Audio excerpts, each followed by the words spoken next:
The 18th of April, 1945, arrives cold and gray over the industrial valleys of the Ruhr. Mist clings to the wreckage of shattered factories, and somewhere beyond the tree line, a single engine turns over with a low, grinding cough. Diesel fumes drift across a farm track littered with abandoned rifles. Birds, disturbed by distant artillery the night before, circle nervously above a column of exhausted men in field-gray uniforms. They do not run. They do not fire. They stand, hands raised, watching one armored vehicle roll slowly towards them out of the fog, its commander half risen from the turret hatch, uncertain himself of what he is about to witness. Records suggest that in the final weeks of the war in Europe, moments like this repeated themselves again and again across the collapsing German front, but few are as striking as the accounts of entire companies, and in some cases, entire battalions, surrendering not to advancing infantry divisions or overwhelming artillery barrages, but to a single American tank and its crew of 4 or 5 men. This is not the story of one afternoon alone. It is the story of how the war's final chapter was written less by firepower than by the sheer psychological weight of inevitability, and how a lone armored vehicle, its crew barely out of their teens, could become the visible symbol of a collapse too enormous for words. What happened in those closing weeks would shape how future generations understood the end of the Third Reich, and few who lived through it could have imagined that a single tank, rumbling forward through smoke and silence, might carry more authority than the entire army it faced. By the spring of 1945, the German war machine that had once seemed unstoppable was buckling under a weight of contradictions it could no longer sustain. The Ruhr industrial region, the beating heart of German war production, had been encircled on the 1st of April by the 1st and 9th United States Armies, trapping Army Group B under Field Marshal Walter Model along with, according to differing historical estimates, somewhere between 320,000 and 400,000 German soldiers. Exact numbers remain uncertain, and historians continue to debate the precise strength of the pocket at the moment of encirclement, but what is clear is that no force of that size had ever been surrounded so completely in the West. Fuel reserves across the pocket had fallen to a fraction of operational requirements. Many units reported less than 10% of the petrol needed to maneuver their remaining vehicles. Ammunition resupply had effectively ceased. Communication lines, already strained by relentless Allied air interdiction, had been severed in dozens of locations, leaving divisional commanders unable to coordinate even basic defensive lines. The Luftwaffe, once the pride of Reich propaganda, could offer no meaningful air cover, its remaining aircraft grounded by fuel shortages or destroyed on cratered runways. German infantry divisions, some existing only on paper by this stage of the war, had been patched together from anti-aircraft crews, naval personnel with no ground combat training, teenage conscripts from the Volkssturm, and exhausted veterans pulled back from the Eastern Front. Against them stood American armored columns equipped with M4 Sherman tanks, M5 Stuarts, and increasingly the newer M26 Pershings, supported by overwhelming artillery and constant tactical air support from P-47 Thunderbolts. The strategic problem facing German commanders was not simply how to win, but whether continued resistance served any purpose beyond prolonging suffering. Model himself, aware that further fighting could not alter the outcome, faced an agonizing decision that would culminate, on the 21st of April, in the dissolution of his own army group, rather than a formal surrender, followed by his suicide in a forest near Duisburg on the 21st of April, according to most historical accounts, though the precise date and circumstances remain subjects of some scholarly discussion. It was within this collapsing structure, where command authority dissolved faster than physical resistance could be organized, that isolated American tank crews began encountering something almost unprecedented in modern warfare: mass surrender, triggered not by defeat in battle, but by the mere appearance of organized force against an enemy that had already surrendered its will to fight. To understand how a single tank could accept the capitulation of hundreds, sometimes thousands, of German troops, it helps to understand exactly what that tank represented by this stage of the war, and how American armored doctrine had evolved to exploit precisely this kind of psychological collapse. The M4 Sherman, weighing around 33 tons and armed most commonly by early 1945 with a 76mm high-velocity gun, was never the most heavily armored vehicle of the war, nor the most powerfully gunned when measured purely against late-war German designs such as the Panther or Tiger. Its armor, at best around 63mm on the frontal glacis of upgraded variants, could be penetrated by German anti-tank guns at considerable range. Yet the Sherman's true strength lay not in individual combat superiority, but in numbers, reliability, and crew training. American factories, principally the Detroit Tank Arsenal and the Fisher body plants of General Motors, had produced Shermans at a rate exceeding 1,000 vehicles per month at peak output, resulting in total wartime production figures approaching 50,000 units across all variants. This industrial capacity meant that by 1945, American armored divisions could sustain losses that would have crippled a German panzer division and simply continue advancing with replacement vehicles arriving within days. Crews, typically 5 men including a commander, gunner, loader, driver, and assistant driver, trained extensively in coordinated tactics, radio communication between vehicles, and combined arms cooperation with supporting infantry.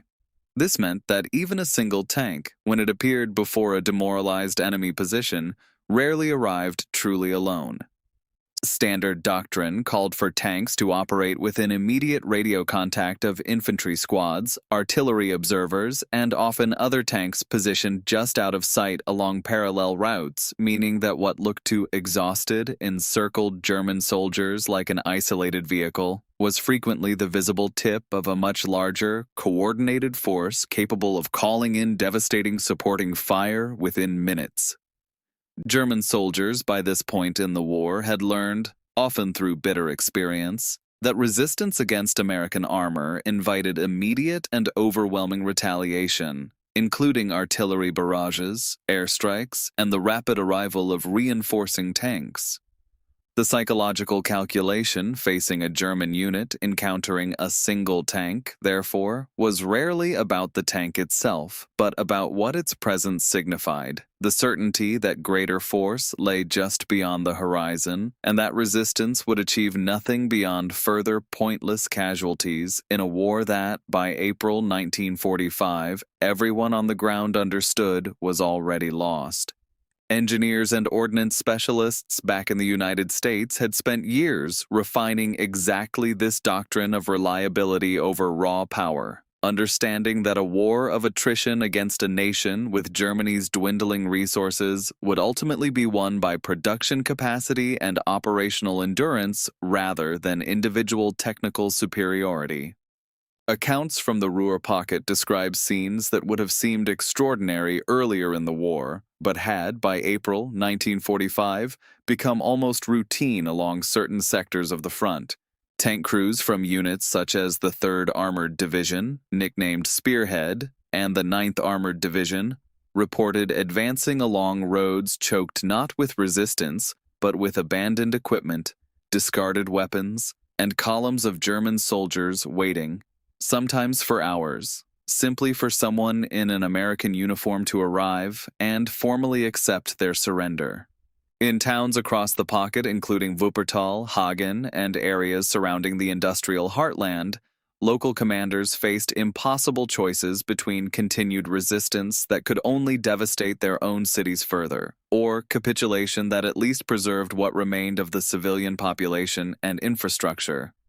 According to wartime reports and subsequent historical analysis, some German officers deliberately sought out the nearest visible American armored vehicle, specifically because a tank commander, however junior in rank, represented a recognizable point of military authority capable of accepting formal surrender. Unlike scattered infantry patrols whose authority to negotiate capitulation of large formations remained unclear to German officers steeped in formal military protocol. The atmosphere in these encounters, as described by veterans interviewed in the decades following the war, combined exhaustion, disbelief, and an almost surreal calm, entirely unlike the violence that had characterized earlier campaigns in Normandy or the Hurtgen Forest. If you're enjoying this journey through history, subscribing genuinely helps us continue bringing remarkable true stories like this to the channel. For young American tank commanders, some barely out of their teens themselves, the experience of accepting the surrender of German officers old enough to be their fathers carried a strange psychological weight of its own, a reversal of the natural order of authority that many later described as one of the most disorienting moments of their military service. When placed alongside the doctrines and equipment of other major combatants, the American approach to armored warfare in this period reveals a philosophy distinctly different from its rivals. Soviet forces, advancing simultaneously on the Eastern Front, relied heavily on the T-34, a tank that in many technical respects, including sloped armor design and the punch of its 85mm gun in later variants, arguably outperformed the Sherman in direct combat terms. Yet Soviet doctrine, shaped by different strategic pressures and a willingness to accept far higher casualties, emphasized overwhelming mass assault rather than the coordinated, communication-heavy approach favored by American forces.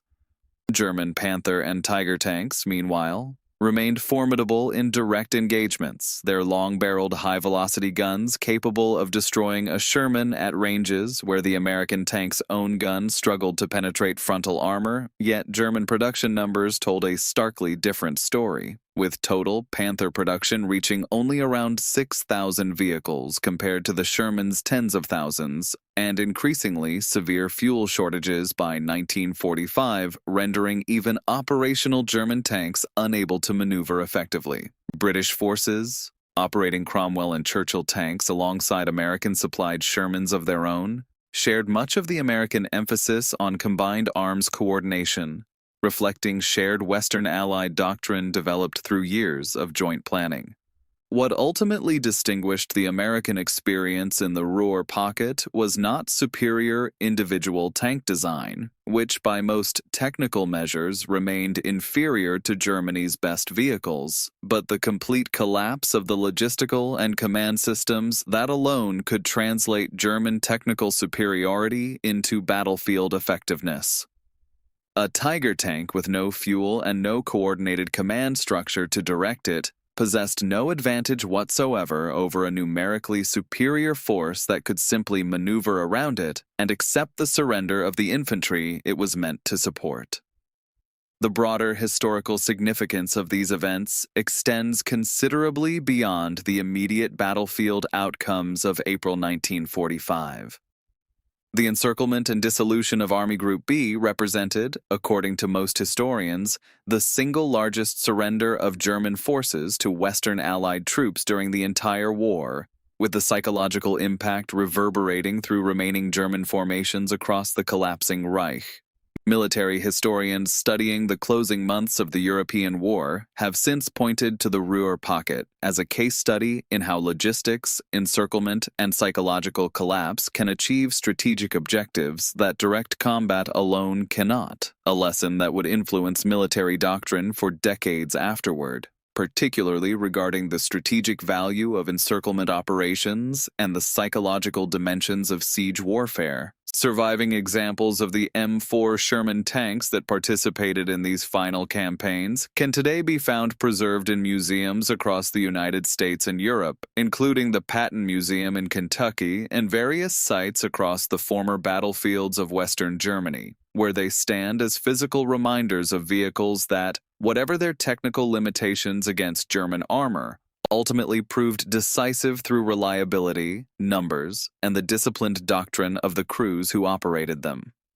Archives held by the United States Army Center of Military History continue to preserve after-action reports from this period, though historians acknowledge that the fog and chaos of a collapsing front means many individual accounts cannot be perfectly reconciled with official records, and precise details of specific surrenders in specific towns sometimes vary between different veteran testimonies collected years or decades after the events themselves. Return for a moment to that cold April morning, to the mist over the farm track, to the German soldiers standing with hands raised as a single tank rolls forward through the fog. What that image truly represents is not the story of one machine defeating an army, but the story of an entire system, industrial, logistical, and psychological, finally overwhelming an enemy that could no longer sustain the war it had started. The tank itself was almost incidental. Behind it stood the factories of Detroit, the training grounds of American armored divisions, the accumulated weight of years spent designing not the most powerful weapon possible, but the most sustainable one. Before it stood men who had fought, in many cases, with genuine courage and skill for years, now reduced to waiting silently for an end they could no longer prevent and, in truth, no longer wished to prevent.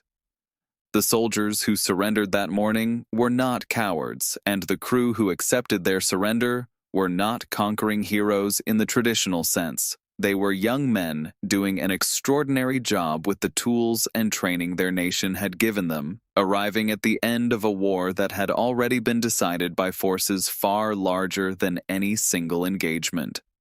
Historians continue to debate the precise number of soldiers who surrendered across the Ruhr pocket in those final weeks, just as they debate the exact sequence of events in dozens of individual towns and villages where similar scenes unfolded. What remains beyond dispute is the sheer scale of collapse, the largest capitulation of German forces the Western Allies would witness, and the peculiar, almost quiet manner in which it occurred, not with the thunder of decisive battle, but with the slow, grinding approach of a single tank through morning fog,